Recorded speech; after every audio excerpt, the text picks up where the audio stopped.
کہتے بیوی ناراض ہو کہ میکے چلی گئی، میں عمرے پر آ گیا، میں نے منانے کی کوشش کی لیکن نہیں مانی۔ آپ کو عمرہ ہو گیا، آپ کی عمرے کا بیوی سے کیا تعلق ہے؟ وہ مانی یا نہ مانی، اور نے کہا ہوگا مجھے لے چلو، تم نہیں لے آئے تو ناراض ہو گئی، کوئی بات نہیں۔ بہرحال گزارش یہ ہے کہ اگر کسی آدمی کو احترام ہو جائے، غسل کر لے، اور جس جگہ پر وہ اثرات پائے جائیں نطفے کے اس کو دھو ڈالیں۔ کہتے ہیں کہ ایک حافظ ہے، رمضان آنے سے پہلے وہ داڑھی رکھ لیتا ہے، جب رمضان ختم ہوتا ہے داڑھی مڈا دیتا ہے۔ ایسے آدمی کو بالکل اس کے پیچھے نماز نہ پڑھے، اس نے مذاق بنا رکھا ہے حضور کی سنت کو۔ وہ تو پھر اس میں پیسے لینے کے لیے داڑھی رکھ رہا ہے نا۔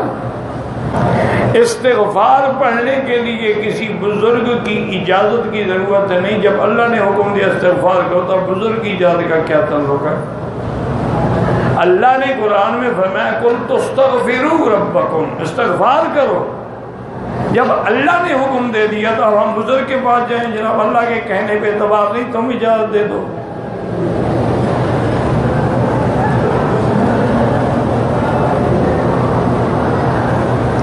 پتہ نہیں کہتا ہے جی کہ کوئی حد ہے، کوئی حد نہیں، جتنا زیادہ پڑھو گے اتنا اللہ پاک اس کی برکات و ثمرات نصیب فرمائے گا۔ ہمیشہ سر میں درد رہتا ہے، زمزم پی کے جو بھی دعا مانگو گے نا، جس بیماری کے لیے حضور نے خود فرمایا ہے کہ طعام طعم و شفاء سقم، کہ زمزم جو ہے ہر بیماری کے لیے شفا ہے۔ کچھ لوگ کہتے ہیں کہ 3 اطلاق ایک ہوتے ہیں، بھائی تین ہوتے ہیں، ایک ہوتے ہیں۔ کسی کو آپ 3 تھپڑ ماریں کہیں ایک ہے کہ 3، اس سے پوچھ لو، جو وہ کہے وہی مسئلہ ہے۔ وہ کہے کہ ایک ہے، کہ ٹھیک ہے، بھلے ایک جگہ کھڑے ہو گئے تو بیمارے ہیں تو ایک ہو گیا نا۔ وہ کہے نہیں جناب مجھے آپ نے 3 تھپڑ مارے ہیں۔ جب اہل سنت موجود ہیں تو شیعہ کو زکوٰۃ کیوں دیں؟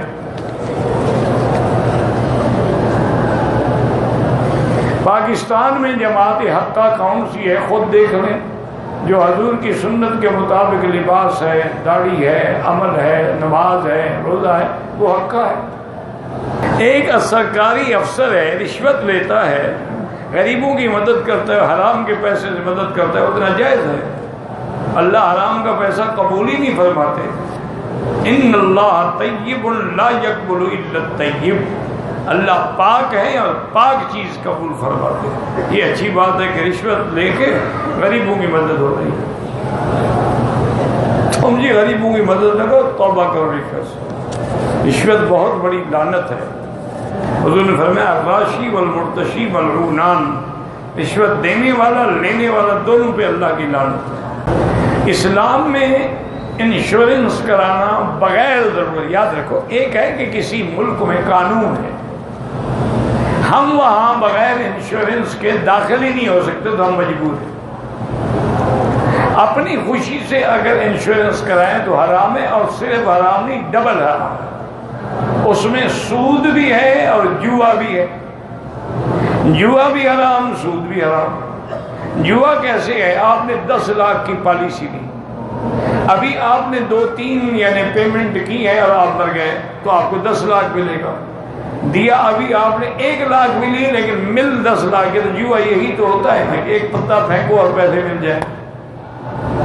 اور سود اس لیے ہے کہ آپ نے 10 لاکھ کی پالیسی لی ہے 10 سال کے لیے، 10 سال تک آپ زندہ رہے تو اب آپ کو آپ کے پیسے پہ بس سود واپس کرے گی کمپنی، تو لہذا سود بھی ہے اور اس میں قمار بھی ہے، یعنی جوا بھی حرام ہے۔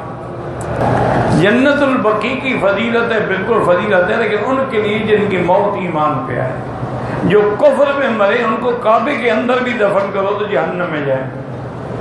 اسی طرح جنت المعلیٰ میں کتنے کافر دفن ہیں؟